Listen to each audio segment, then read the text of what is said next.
In the heart of Umuokoro village, nestled beneath the whispering palms of eastern Nigeria, lived a girl called Adaora, the first daughter of Mama Njideka, a woman known throughout 3 communities for her mouth-watering jollof rice that had once won the LGA cooking competition. But Adaora was not like her mother. She couldn't cook. Not even gari and soup, not even indomie. Whenever she tried to cook, something always went wrong. The last time she boiled rice, she forgot to add salt. Another time, she added Maggi before water and nearly burnt the pot. In a place where a woman's pride was in her cooking, Adaora became the butt of every joke. Mothers warned their sons, "Don't marry like Ada Njideka's daughter, unless you want to die of hunger." Even the smallest children would chant when she passed, "Ada the ash cook. Her rice days smell like dead rat." She laughed to hide her shame, but in her heart she cried. Then came the dry season of sorrow. The harmattan blew with unusual cruelty that year. Mama Njideka began to cough. First it was just catarrh, but soon she couldn't breathe without wheezing. The village health center said it was pneumonia. Adaora stayed by her bedside, wiping her mother's sweat and praying silently. But Mama Njideka, even in sickness, still found the strength to sit outside on a 3-legged stool and pound pepper for stew. She would whisper, "Ada, watch well. Cooking is not by speed. It's by spirit." But Adaora never really believed. Until one Sunday morning, when her world shifted. The Umuokoro Women's Association planned a community feast that Sunday. Each family was to bring a dish.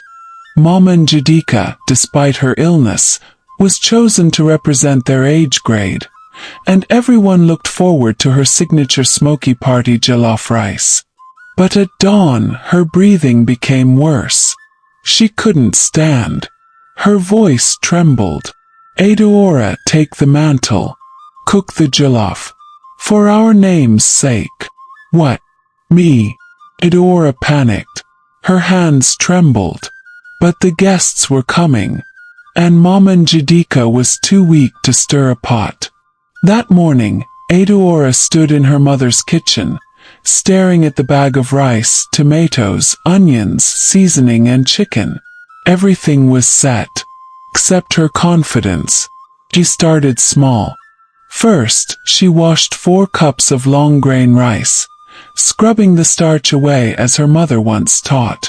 She sliced fresh tomatoes, red bell peppers, onions and Scotch bonnet, blending them into a thick red paste.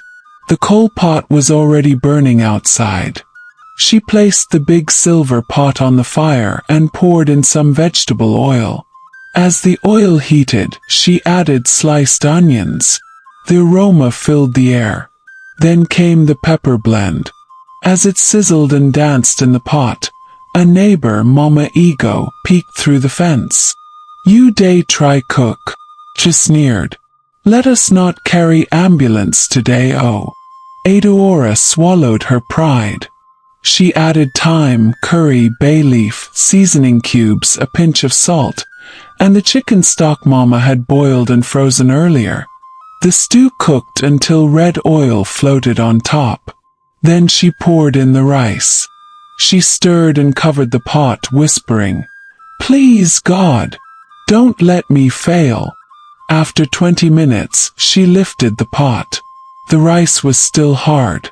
She added a little water, but she added too much. The pot began to bubble and foam. Smoke rose from beneath. She panicked. Was it burning? In her confusion, she forgot to lower the fire. Mama Njideka's voice croaked from the bedroom window. "Use banana leaves. Cover the pot. Let it steam. Don't overstir. Let the rice rest. Trust the fire." Adaora obeyed. For 15 minutes, she didn't open the pot. And when she finally did, the steam kissed her face. The rice was perfect, orange-red, shiny, with a smoky aroma. By noon, the women gathered under the mango tree. Each family brought their dishes: fried plantain, white soup, egusi, and fried rice. Adaora arrived with a covered tray, heart pounding like a drum. She placed her jollof rice beside the others. She didn't say a word. Then came the moment of tasting. The Women's Association president, known as Mama Chica, the food judge, dipped her spoon. It chewed slowly. Then her eyes widened. She tasted again. "Who cooked this?" she asked. Nobody answered. Mama Ego shouted, "It must be mistake. That's Mama Njidika's usual rice." Mama Chica smiled. "No, this tastes like her, but it has something new. Something young." Adaora stepped forward. "It was me," she said, voice trembling. There was silence. Then applause. Thunderous applause. News spread like harmattan fire. "The girl who couldn't cook has cooked the best jollof in Umuokoro." Even the village chief, Igwe Okonkwo, requested a special plate. After tasting it, he declared, "From now on, let every girl be taught by Adaora." Soon, other girls in the village began to ask for lessons. She started a small kitchen class called Spirit of the Spoon. Then a surprise came. A man named Chef Emeka, a young celebrity chef from Owerri, heard about her story. He drove to the village to taste her food himself. He was amazed. "I want you to join my academy in Lagos," he said. "With your touch, you'll go far." Mama Njidika cried tears of joy. In Lagos, Adaora learned fast. Her jollof rice became famous on social media. Food bloggers called her the girl with the ancestral touch. She was invited to cooking shows. Then came the big moment. Nigerian Home Chef Championship, a national cooking competition. She made it to the finals. The theme was "Your Mother's Recipe." She knew exactly what to cook. As she stood before the judges and cameras, she smiled and said, "This is for my mother, who taught me to trust the fire." When the judges tasted it, they stood up. Some even clapped. She won. Adaora returned to Umuokoro 2 years later, driving a small Corolla she bought. With her earnings, she opened a cooking center named Mama Njidika Kitchen Academy. Young girls and boys from across the region came to learn. Her first official lesson: jollof rice is not just rice. It's a journey of patience, fire, and love. Cooking is not about the pot. It's about the spirit you pour into it. Her mother, now healthy, watched from her chair as her daughter taught the next generation what she once struggled to understand.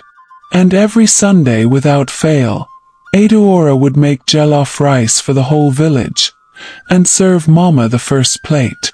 Studio microphone. Sometimes the things we fear most are the things that lead us to our destiny.